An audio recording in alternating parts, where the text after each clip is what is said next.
Muy buenos días, en esta oportunidad les vengo a hablar sobre el tema de la prueba de confesión. Quien les habla, Yuri Pérez, cursante del posgrado de Derecho Procesal Penal de la Universidad Fermín Toro, sede Cabudare, Barquisimeto, Estado Lara. Comenzando desde su concepto y desde el punto de vista probatorio penal, la confesión es toda aquella declaración, aceptación o reconocimiento de culpabilidad por parte del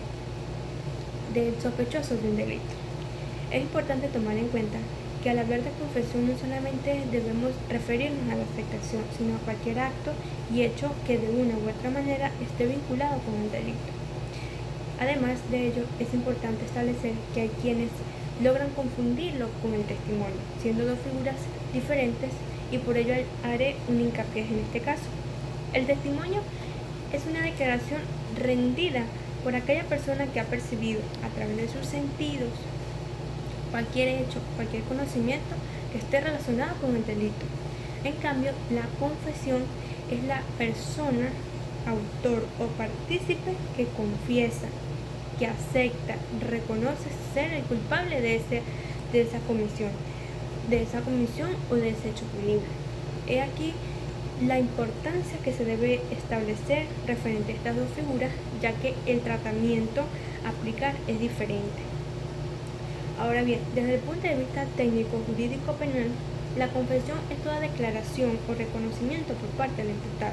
realizada ante el Ministerio Público o ante el juez sobre la perpetración de un hecho punible. Es importante, además, tomar en cuenta que, al igual que en los demás actos jurídicos, el confesante debe gozar de plena capacidad intelectual para que de esta manera esté consciente de la responsabilidad que va a adquirir al momento de rendir esta declaración. En tanto a esto, se ha estudiado que en virtud de las disposiciones constitucionales, esta prueba de confesión no es admitida en el proceso penal venezolano, por ser una declaración libre y espontánea que va en contra del declarante, y según lo estudiado en el artículo 49, numeral 5 de la Constitución de la República Bolivariana de Venezuela, ninguna persona está obligada a confesarse por sí mismo culpable sobre alguna comisión de hecho punible. He aquí entonces esa disconformidad, esa problemática, en dónde quedan los derechos constitucionales si es la norma suprema y contra ella no podemos actuar. Bien, pues ya desarrollado este tema o este tópico sobre el concepto o lo que es la confesión, se pasa a estimar cuáles son las universales exigencias para configurar esta confesión, siendo la primera de ellas una declaración de forma libre,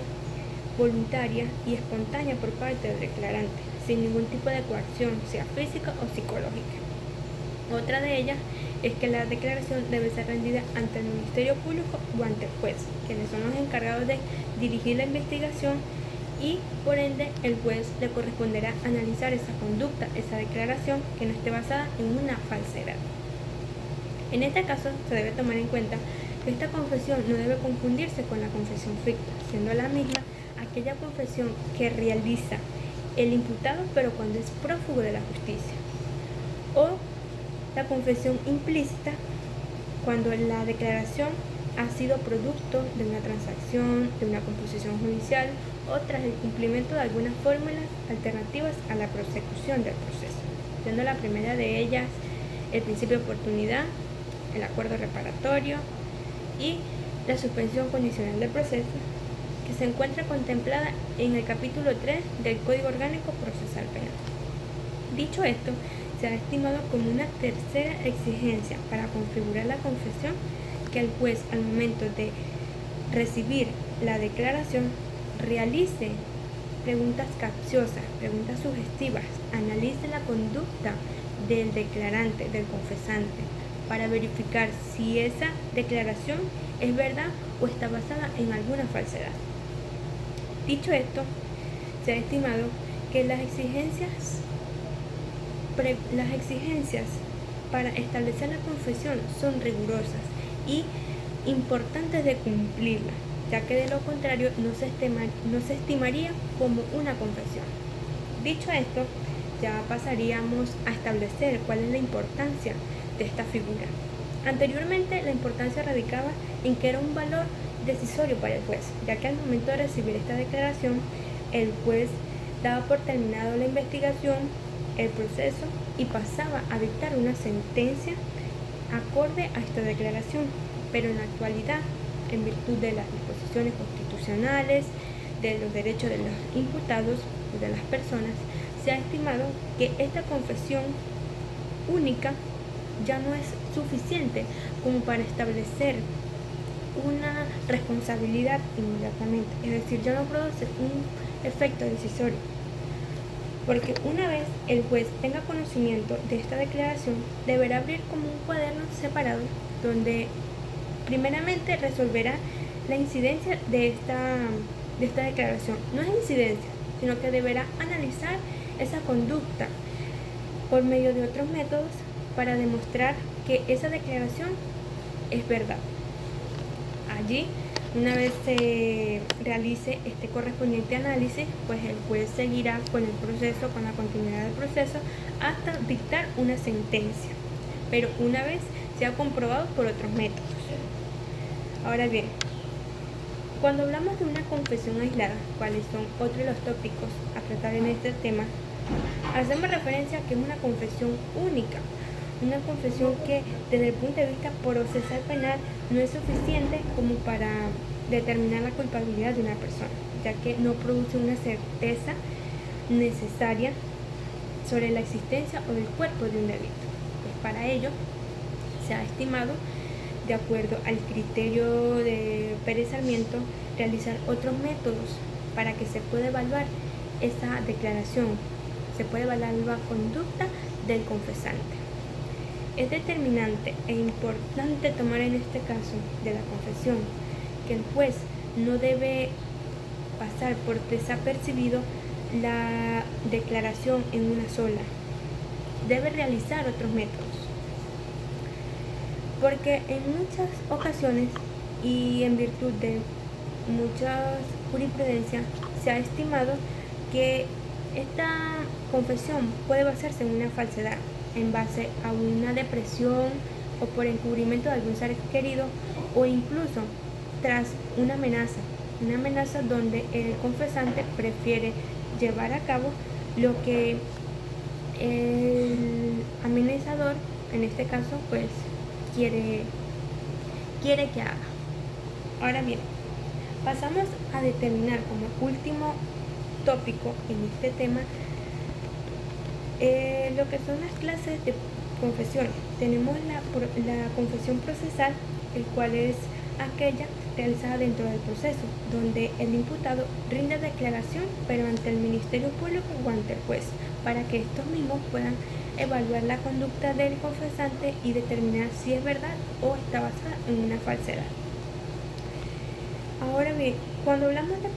confesión extraprocesal, nos referimos a que está realizada, es una declaración realizada fuera del tribunal, fuera del lugar, fuera de la fecha fuera de la fecha acordada, y por ende estas no guardan para el juez un valor probatorio, ya que el juez no presencia ese acto y no evalúa la conducta del imputado. Pues para ello es necesario que se realice o se tome en consideración los derechos fundamentales de todo ciudadano, como es el derecho a estar asistido por un abogado y a ser impuesto del precepto constitucional que lo exima de declarar en sí mismo sobre la comisión de un hecho punible. Dicho esto, como otro de los temas a tratar, tenemos que la confesión como prueba en el proceso dentro del Código Orgánico Procesal Penal no guarda valor probatorio, pero si estudiamos o si comparamos las leyes con las normas constitucionales, podemos darle lugar a esta confesión, en virtud de que el numeral quinto, en su primera parte del artículo 49, nos señala de que La confesión puede ser válida cuando no haya sido obtenida por coacción física o psicológica. Y si nos vamos al Código Orgánico Procesal Penal,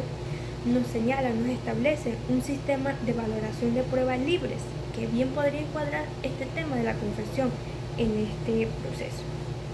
Pero para ello es importante y considero que debe ser utilizado como un medio de defensa, porque el medio probatorio no es considerado en virtud de que en parte puede atentar contra los principios de los ciudadanos. Pero si visualizamos bien, en virtud del sistema de valoración que nos consagra el Código Orgánico Procesal Penal, cumplir con algunas características, siempre y cuando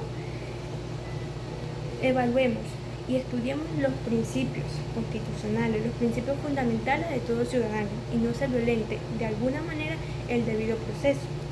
Porque si en este caso, por ejemplo, en la fase preparatoria, se incorpora esta confesión, no llenaría los requisitos extremos para garantizar los derechos de los ciudadanos, sino que pasaría a ser como un elemento de información, porque no completa o no garantiza el debido proceso de ser asistido por un abogado o de estar impuesto de precepto constitucional.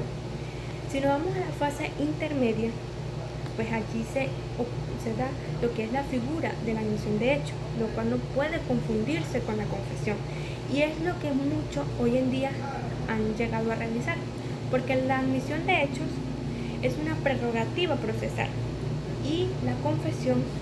es considerado como un medio de defensa que puede ser incorporado para llegar a demostrar en parte la voluntad de una persona. Bien, como habíamos dicho anteriormente, lo que se quiere es cumplir con cada uno de los principios de los derechos, principios y derechos del ciudadano. Y si nos vamos a la fase del juicio oral y público,